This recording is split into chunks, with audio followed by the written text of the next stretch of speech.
Bismillahirrahmanirrahim. Assalamu alaikum. Dear students, hope you all are doing well. Last time we have studied about fuel, what is fuel, and combustion, basics of combustion. These all slides we have discussed earlier. Today topic is combustion process. So, first of all, we will see what is combustion. As we have earlier discussed that combustion is conversion of fuel into energy. So here is types of combustion. There are two types of combustion. First one is complete combustion and the second one is incomplete combustion. As it is stating by the name that complete combustion means there will be no fuel remaining after the combustion, and incomplete combustion states that fuel will remain when the combustion process has been completed. Let us study. If all the carbon in the fuel burns to carbon dioxide, all the hydrogen burns to H2O, and all the sulfur burns to sulfur dioxide, then this we can say that it is a complete combustion. Means that if there is no carbon monoxide or carbon remaining, then we will say that it is a complete combustion.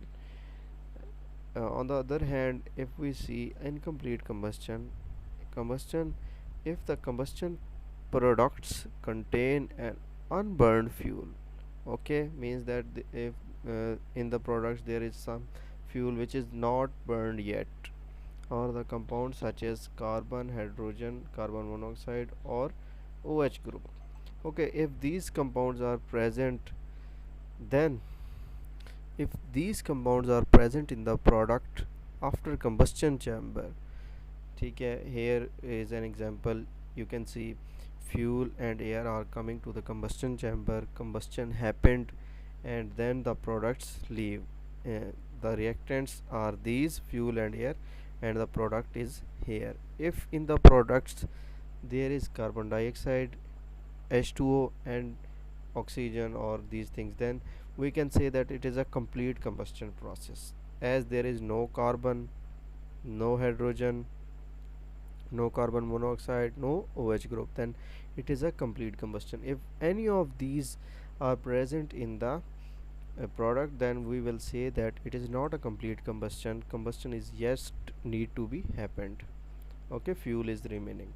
Reasons for incomplete combustion. This is an important topic. Why combustion is becomes incomplete? The reasons behind incomplete combustion: insufficient oxygen. If there is not proper quantity of oxygen present, then we will say that fuel will not be completely burned. Okay, if there is not sufficient oxygen, then burning will never be completed. There will be some fuel remaining in the product. Insufficient mixing in the combustion chamber during the limited time that the fuel and the oxygen are in contact. Okay, if there is not sufficient mixing, proper mixing, if there is no proper mixing, then it will happen. Dissociation at high temperature. If fuel comes at high temperature, it will dissociate into its elements, then there will be no complete combustion. Okay, these are the major three reasons of incomplete combustion. Oxygen has a much greater tendency to complete with the hydrogen than it does with carbon. Therefore, the hydrogen in the fuel normally burns to completion forming H2O. Okay, अगर हम देखें यहाँ पे हमारे पास जो fuel है वो hydrocarbon पे मुश्तमिल होता है. ठीक है, हाइड्रोकार्बन में अगर कंबस्शन होगी, अगर वो कंप्लीट कंबस्शन नहीं हो रही, तो फिर सबसे पहले जो चीज़ बर्न होगी वो है हाइड्रोजन. क्यों?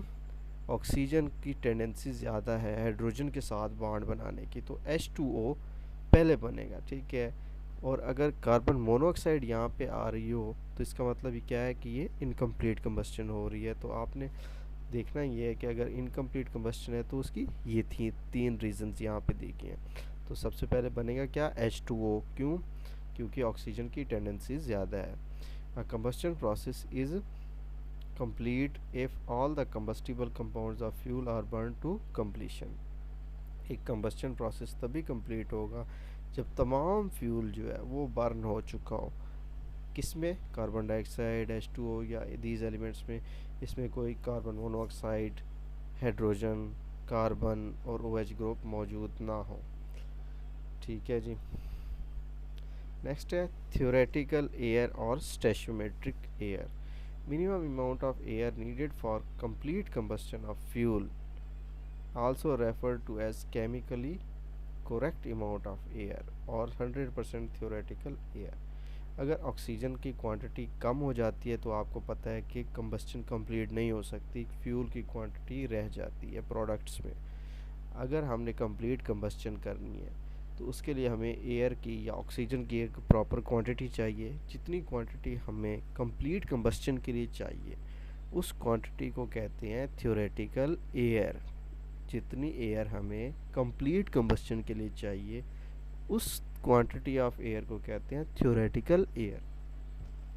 ओके, स्टैचोमेट्रिक और theoretical combustion. The ideal combustion process during which a fuel is burned completely with theoretical air. ठीक है, आइडियल प्रोसेस होता है जहाँ पे फ्यूल बर्न हो जाता है कंप्लीटली थ्योरेटिकल एयर के साथ। एक्सेस एयर क्या होती है? Amount of air in excess of the stoichiometric amount. अब ये जो अमाउंट है जितनी हमें रिक्वायर है कंप्लीट कंबस्शन के लिए वो तो होगी थ्योरेटिकल। जो एयर इससे ज़्यादा हो वो तमाम एयर एक्सेस एयर कहलाती है। वो तमाम एयर एक्सेस एयर होगी जो कंप्लीट कंबस्शन के बाद भी ऑक्सीजन की फॉर्म में या नाइट्रोजन की फॉर्म में जो भी एयर है वो रह जाए। ठीक है, एयर अपनी असल हालत में रह जाए प्रोडक्ट्स में, तो ये क्या होगी? एक्सेस एयर होगी। कंप्लीट कंबस्शन भी हो रही है उसके बावजूद भी हमारी एयर जो है वो ज़्यादा रह रही है, बच रही है, तो ये एक्सेस एयर है। Usually expressed in terms of the stoichiometric air as percent excess air और percent theoretical air. Deficiency of air, amounts of air less than the stoichiometric amount. हाँ, अगर इससे ज़्यादा है तो एक्सेस है, एक्सेस का मतलब ही ज़्यादा होता है। ठीक है, जितनी हमें कंप्लीट कंबस्शन के लिए रिक्वायर है एयर वो एयर होगी थ्योरेटिकल एयर। इस एयर से अगर एयर की क्वांटिटी ज़्यादा है तो वो एक्सेस एयर, अगर इससे कम है तो वो डेफिशिएंसी है एयर की, कमी है एयर की। Equivalence ratio, the ratio of actual fuel air ratio to the stoichiometric fuel air ratio. इस रेशो को हमें कहते हैं actual fuel air ratio to stoichiometric fuel air ratio को हम लिखते हैं कि ये इक्विवेलेंस रेशो है। ठीक है जी। अब यहाँ पे ये डायग्राम एक दी हुई है, इसको समझिए थोड़ा सा। 50% एक्सेस एयर का क्या मतलब होगा?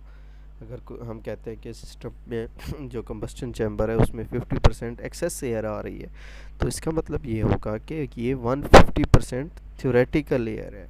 थ्योरेटिकल एयर का क्या मतलब था कि जितनी हमें कंप्लीट कंबस्टन के लिए रिक्वायर है। अब ये जो है हमारी एयर, ये हमारी 50% ज़्यादा है तो ये हो जाएगा 150%। 100% तो हो गई ना थ्योरेटिकल, उससे 50 ऊपर है तो 150%। 200% का क्या मतलब होगा?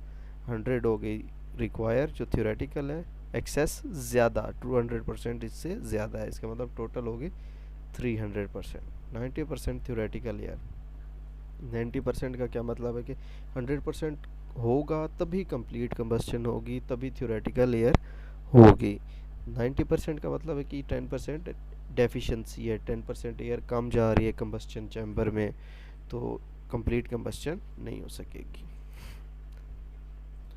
तो ये एक रिएक्शन दिया हुआ है कंप्लीट कंबस्शन का।